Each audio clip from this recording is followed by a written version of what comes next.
ನಮಸ್ಕಾರ ವೀಕ್ಷಕರೇ, ರೇಖಾ ಕನ್ನಡತಿ ಚಾನಲ್ಗೆ ಸ್ವಾಗತ. ಇಂದು ನಾವು ಬೆಂಡಿ ಮಸಾಲ ಫ್ರೈ ಮಾಡುವ ವಿಧಾನವನ್ನು ತಿಳಿದುಕೊಳ್ಳೋಣ ಬನ್ನಿ. ನಾನಿಲ್ಲಿ ಅರ್ಧ kg ಆಗುವಷ್ಟು ಬೆಂಡೆಕಾಯಿಗಳನ್ನು ತೆಗೆದುಕೊಂಡಿದ್ದೇನೆ. ನೋಡಿಲಿ, ಬೆಂಡೆಕಾಯಿ ಯಾವ ಥರ ಎಳೆದಾಗಿದೆ ಅಂದರೆ ಈ ಥರ ಮುರಿದ್ರೆ ಕಟ್ ಆಗಬೇಕು. ಆ ಥರ ಎಳೆ ಬೆಂಡೆಕಾಯಿಗಳನ್ನು ತೆಗೆದುಕೋಬೇಕು. ನೋಡಿರಿ, ನಾನಿಲ್ಲಿ ಎಲ್ಲ ಬೆಂಡೆಕಾಯಿಗಳನ್ನು ವಾಶ್ ಮಾಡ್ಕೊಂಡು ತಂದಿದ್ದೇನೆ.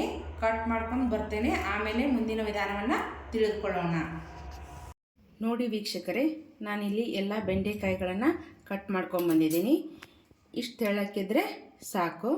ಇವಾಗ ಇದಕ್ಕೊಂದು ಕೋಟಿಂಗ್ ಕೊಡೋಣ. ಒಂದು ಬೌಲಲ್ಲಿ ಎಲ್ಲ ಬೆಂಡೆಕಾಯಿಗಳನ್ನು ಮೊದಲಿಗೆ ಸೇರಿಸ್ಕೊಳ್ಳೋಣ.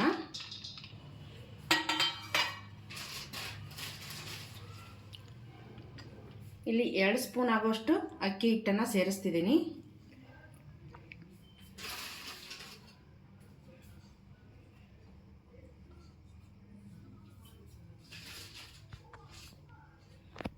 ಒಂದು ಸ್ಪೂನ್ ಆಗೋಷ್ಟು ಕಡಲೆ ಹಿಟ್ಟನ್ನು ಸೇರಿಸ್ಕೊತಿದ್ದೀನಿ.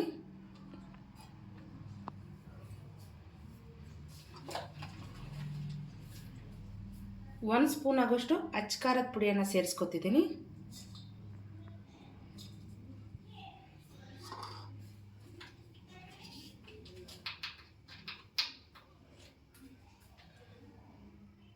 ಅರ್ಧ ಟೀ ಸ್ಪೂನ್ ಆಗುವಷ್ಟು ಉಪ್ಪನ್ನು ಸೇರಿಸ್ಕೊತಿದ್ದೀನಿ. ನಿಮ್ಗೆ ರುಚಿಗೆ ಎಷ್ಟು ಬೇಕೋ ಅಷ್ಟು ಉಪ್ಪನ್ನು ಸೇರಿಸ್ಕೊಳ್ಳಿ.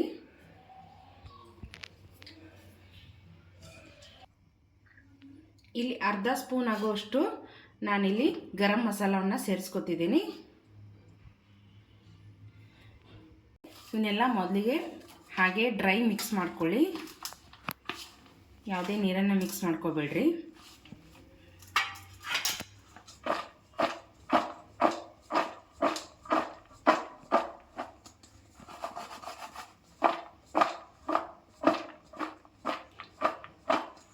ಇದಿಲ್ಲಿ ಮಸಾಲ ಹೀರ್ಕೊಳ್ಳೋದಕ್ಕೆ ಬಿಟ್ಬಿಡಿ. ಆಮೇಲೆ 10 ನಿಮಿಷ ಆದಮೇಲೆ ಮುಂದಿನ ವಿಧಾನವನ್ನು ನೋಡೋಣ. ಇದನ್ನು 10 ನಿಮಿಷ ರೆಸ್ಟ್ ಮಾಡೋದಕ್ಕೆ ಬಿಟ್ಬಿಡೋಣ. ನೋಡಿ, ನಾನಿಲ್ಲಿ ಒಂದು ಒಲೆ ಮೇಲೆ ಪಾತ್ರೆಯನ್ನು ಇಟ್ಕೊಂಡು ಎಣ್ಣೆ ಕಾಯೋದಕ್ಕೆ ಇಟ್ಕೊತಿದ್ದೀನಿ. ಎಣ್ಣೆ ಕಾಯೋಷ್ಟರಲ್ಲಿ ಇವಾಗ ನಾವು ರೆಸ್ಟ್ ಮಾಡೋದಕ್ಕೆ ಬಿಟ್ಟಿದ್ವಲ್ಲ, ನೀರಿನ ಅಂಶ ಎಲ್ಲ ಹೀರ್ಕೊಂಡಿರುತ್ತೆ. ಇವಾಗ ಸ್ವಲ್ಪ ನೀರನ್ನು ಸೇರಿಸ್ಕೊಂಡು ಕಲಿಸ್ಕೊಂಡು ಬರೋಣ.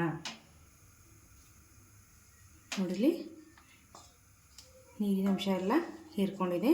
ಇನ್ನೂ ಸ್ವಲ್ಪ ನೀರು ಬೇಕಾಗುತ್ತೆ. ಇಲ್ಲಿ ಸ್ವಲ್ಪ ನೀರನ್ನು ಹಾಕ್ಕೊಳ್ಳೋಣ. ಜಾಸ್ತಿ ಏನು ಬೇಡ, ಸ್ವಲ್ಪ ಹಾಕ್ಕೊಳ್ಳೋಣ.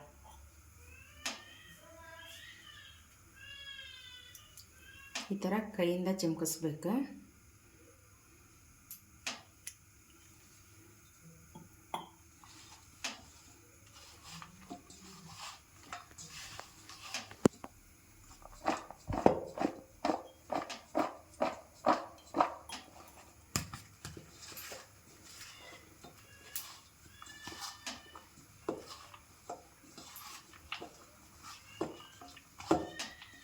ಇನ್ನೂ ಸ್ವಲ್ಪ ಬೇಕಾಗುತ್ತೆ ನೀರು.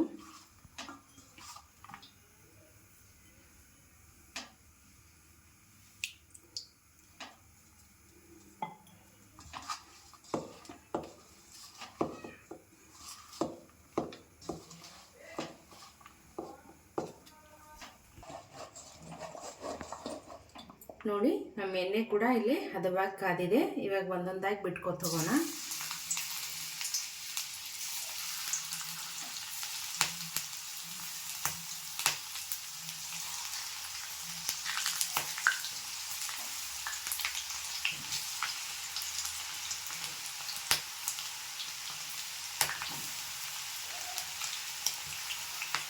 ಇಲ್ಲಿ ಬೆಂಡೆ ಬೀಜಗಳು ಸಿಡಿಯೋ ಚಾನ್ಸಸ್ ಇರುತ್ತೆ, ಹುಷಾರಾಗಿ ಹಾಕಿ.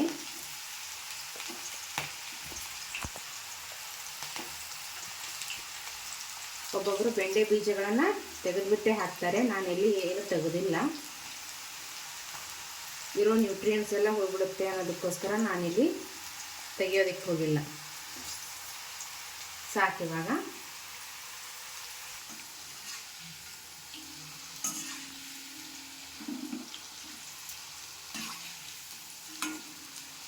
ಇವು ಕ್ರಿಸ್ಪ್ ಆಗೋವರೆಗೂ ಕರಿತಾರ್ರಿ.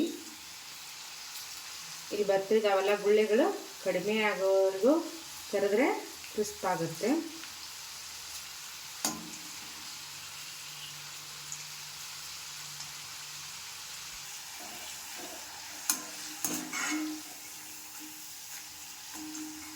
ನೋಡಿ, ಇಷ್ಟಾದರೆ ಸಾಕು. ಇವಾಗ ಒಂದು ಪಾತ್ರೆ ತಗೊಂಬಿಡೋಣ.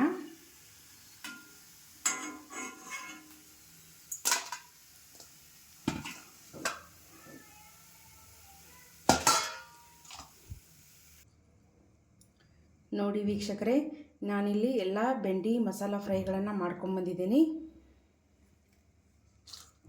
ಎಷ್ಟು ಕ್ರಿಸ್ಪ್ ಆಗಿವೆ ನೋಡಿ. ಸಪ್ಪಳ ನೋಡ್ರಿ ಯಾವ ಥರ ಬರ್ತಾ ಇದೆ. ನೀವು ಕೂಡ ಮನೆಯಲ್ಲಿ ಮಾಡ್ಕೊಳ್ಳಿ, ಚೆನ್ನಾಗಿರುತ್ತೆ.